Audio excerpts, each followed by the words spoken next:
Alistair Dunsmuir, who is editor of the Golf Club Management magazine. Hi, Alistair. Hi. And do you accept there's a problem? There's absolutely a problem. In golf in England in the last 8 years has lost about 400,000 people that play once a month, and it's about 200,000 that play once a week. Memberships are in decline and courses have been going out of business.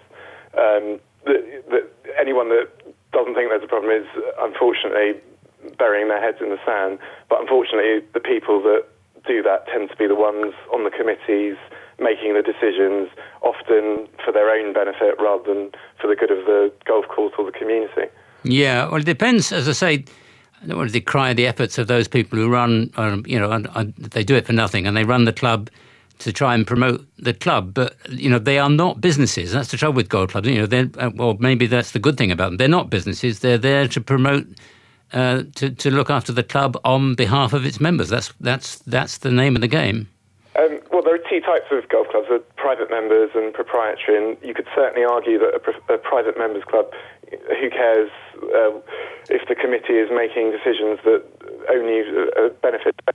However, those members are still going to complain when their annual subscriptions have to rise to meet the shortfall of other members leaving.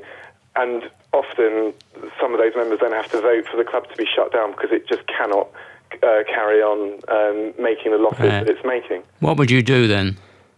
Golf courses have to do some of the things that have been discussed recently. They have to address the fact that golf takes too long. An 18-hole round deters too many people. 54% of people that were surveyed, 54% of golfers said an 18-hole round is intimidating.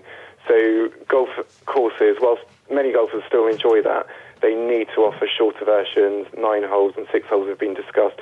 But I think also golf clubs can think even more radically than that. Foot golf has been on the rise in the last few years. I don't know if you know foot golf. It's this. Well, you kick a ball around, I guess. It's exactly. It's basically football on a golf course. And even just saying, I can hear golfers and golf club members just spitting brandy out of their glasses. But it's proved very successful. About 200 golf clubs have set up a foot golf venue on their course. It's very easy to set up. It doesn't disrupt the course at all. Stag do's and corporate golfers in particular are attracted by it. And it brings in the revenue that means that the golf club can survive. But one of your correspondents mentioned crazy golf. It's not quite crazy golf, but there is a scheme called Adventure Golf whereby you build a purpose-built golf course, that's, for example, pirate-themed. And children love it. And not only does that attract children, but often their mothers do bring them to the golf course, and then they become enticed and will end up playing.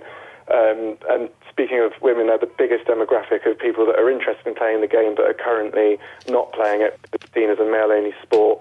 And a number of golf clubs are doing things like women-only coaching and other incentives to attract women